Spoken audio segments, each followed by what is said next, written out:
So things are changing in the church, but as a Christian, as someone who works in the church, and I'm weird. I have a really cool love for God and Jesus, and I always have. I'm a recovering Southern Baptist, so back in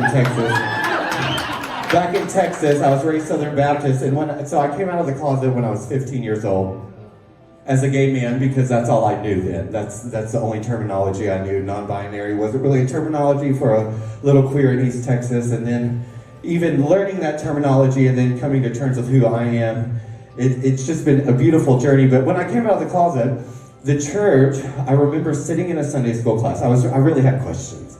I always have had a lot of questions, and questions are okay, especially in the church. I think the more questions we have in the church, the better the church is, okay? So don't let some normally white old man tell you what's right and what's wrong, because they don't know. There was this place in Great Falls called Toad Hall. No kidding. It was actually named after a bar in San Francisco, but it was dark. The windows were boarded. You came in the back door.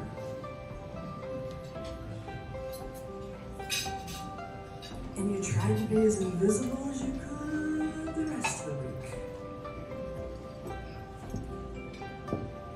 Look at us now. Look at us now.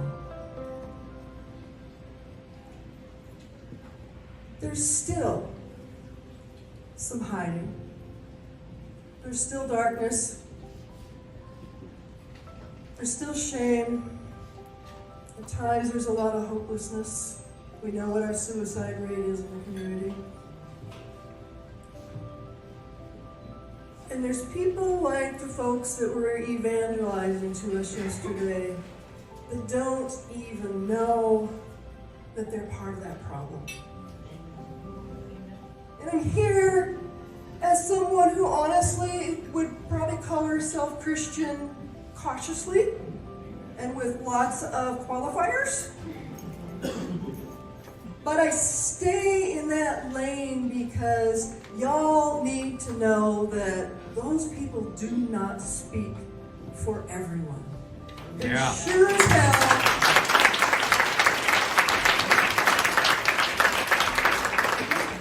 sure as hell don't speak for God. Yeah. And some of you care about church. Some of you have been damaged by church. And you need to know. Even if you know in your brain that they might be wrong, sometimes in our heart, we just want to be accepted. It's not about tolerance. It's not even about acceptance, believe it or not. You can accept someone is gay or bi or trans or whatever, but when you ask them, would you hire them as a minister?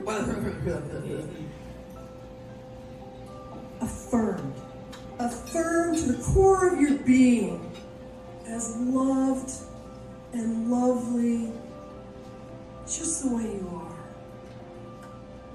You have to know that. Again, I know you know that, but I want you to feel that today. So I remember sitting in Sunday school, and I grew up in East Texas, and I was 15, had just got my driver's permit. The church I went to was about 2 miles from my house, and my parents actually let me drive to church illegally because they didn't go, because they were burned by the church. And so I remember sitting in Sunday school and asking my Sunday school teacher, how can you tell us that this God loves us so much, this being beyond us, that's not the terminology of Baptist church, girl, that this God loves us so much, but yet if we don't fit a certain mold that you're telling us, that we're going to go to this really bad place, this really awful place for eternity, which I don't believe in hell. That's bullshit. It's made up by the patriarchy in the church. Because, honey, if it gets worse than the shit that happens here on earth, then because it's pretty bad. But we are a room. We have a roof over our head, food to eat. Many people in our country alone don't have that. So I asked that, and I remember my Sunday school teacher looking at me and going, "You can't ask that, bitch." So I literally looked at her and I went, okay. And I stood up and I was like, deuces. So I walked out of that church and, do you have a napkin? My allergies, thank you. My allergies have been fucked. Sorry. I'm a Christian, but I cuss a little, okay? Don't say that word. So I left the church and I was like, no, this isn't what the church, this isn't the God I worship. But I never lost my love for something that's beyond us. And I also am a firm believer in science. And we don't know what's beyond us. So that's why I'm like, if you're looking at someone and you're telling them you're wrong, you need to look at yourself and be like, oh, I might be wrong too, okay? So I left the church and then went back. And the reason I went back is because I want to change the system from within. Know that if you've been hurt by the church, I have, as a queer person, as a drag entertainer, as a non-binary person, I've been hurt by the church. And I bet many of you in this room have too. Whether you're gay, straight, bisexual, black, white, transgender, I bet many of us have been hurt by the church. Know that the church does not have power over you. And know that me, as a Christian, I'm sorry. I'm so sorry for the damage that they've done to our queer community and the folks within our lives and putting shame and guilt on people, because that's not the way to live, right?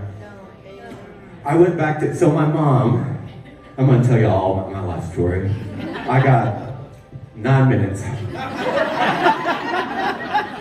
So my mom almost passed away. She had some emergency surgery back in February of 2020. And I went back to Texas back in April. And she and my dad have found their new love for Jesus again. And literally within 2 hours, we hadn't even made it home yet. We started talking about salvation and what that looks like. And my dad, what I'm about to say broke my heart. I said, I don't believe in a place called hell. And he goes, well, if you don't believe in hell, what do you have to live for? Yeah, he's Texas girl. He said that and it shook me to my core.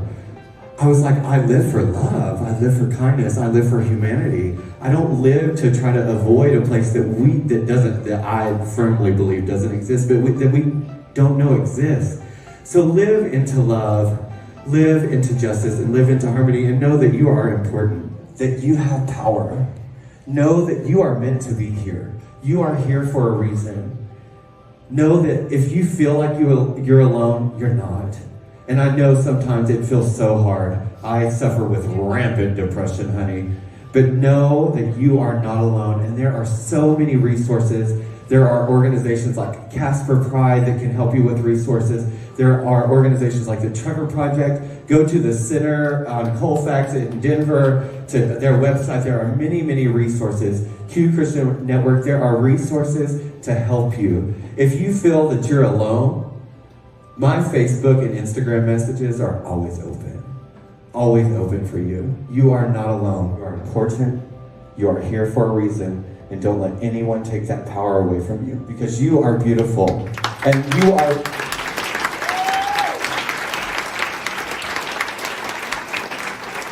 And as Dee was saying, I can't agree anymore with you. We are all made in the image of God. We are all made in the image of whatever's beyond us, just as you are. And you are here for a reason, and be proud of that.